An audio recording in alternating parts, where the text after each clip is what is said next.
Before we discuss refrigeration cycles, let us go through some basic concepts that will better help you understand the whole process. So the first is reducing the temperature of an ideal gas.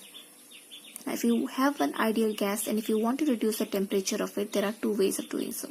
The first is sensible heat exchange with a cooler body or environment. The second is making the gas do some work isentropically. Now, how do we do that?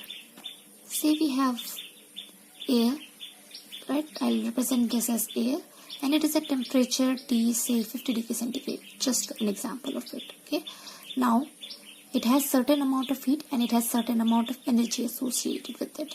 Now, if this gas, right, is made to come in contact with something else that is at a lower temperature, say 30 degrees centigrade, it will exchange heat. There will be an exchange of it. So, because this is at a higher temperature, this will lose its heat. And because only temperature change is happening, there will be a sensible heat transfer. So this is one way of lowering the temperature of this. So this is 50 degrees centigrade, this is 30 degrees centigrade. Overall it should be, say, 40 degree towards the end of it. And this will also gain about, I don't know, just say 10 degree, I don't know. And it will gain more temperature. So that is something that can happen. Okay. The second way, that is reducing the energy of the system. Okay. So if we have this gas, same gas at 50 degrees centigrade, it will have some internal energy associated with it.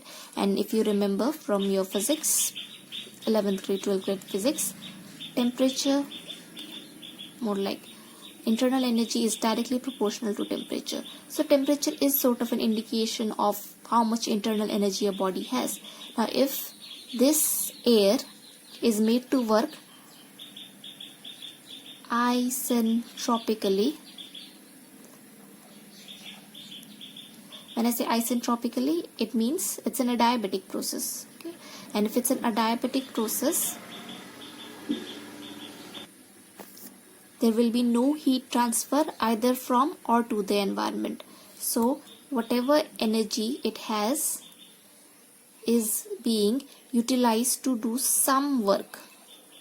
And because it cannot exchange, because it's isentropic, it cannot take up energy from its surroundings. So the internal energy will be utilized. A part of it, whole of it, we don't know. So anyways, because internal energy is being utilized, the amount of internal energy will reduce, and consequently the temperature will also reduce. Hence we can understand how these two ways, either making the work do isentropically or exchanging it sensibly with a cooler body, can help us reduce the temperature of an item. Now following that point, if a gas does work adiabatically in a closed system, the internal energy will drop and consequently the temperature will also drop.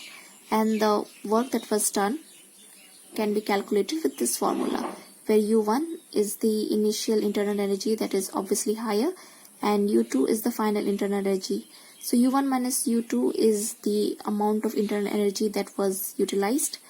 That multiplied by the mass of the gas will give you the amount of work that was done.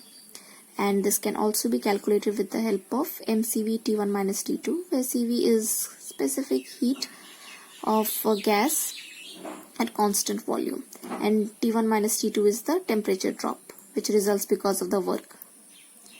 In case of an isentropic expansion, that is reversible and adiabatic expansion, where expansion is the work that is being done, if we apply the formula of PV is equal to RT, ideal gas equation, and P1 V1 to the power gamma is equal to P2 V2 to the power gamma, that is the equation for isentropic process, we can find the relation between T2 and T1, where T2 is the final temperature, T1 is the initial temperature, P2 by P1 are the final and initial pressures respectively, and gamma is the isentropic ratio or the coefficient of isentropic expansion. Now take note that this is only for an expansion process. So if you get something for isentropic contraction, it will be the opposite, right? So you'll get T1 equals P1 by P2 to the power gamma minus 1 by gamma. So that will be for an isentropic contraction, but you will understand if you just look at the higher and lower values. Now if this isentropic expansion is done by steady flow in a turbine which has a net work output, this work that is done by the turbine can be calculated with the help of this formula. M times H1 minus H2, where H1 minus H2 is the drop in enthalpy, which equals MCP T1 minus T2, where Cp is the specific heat at constant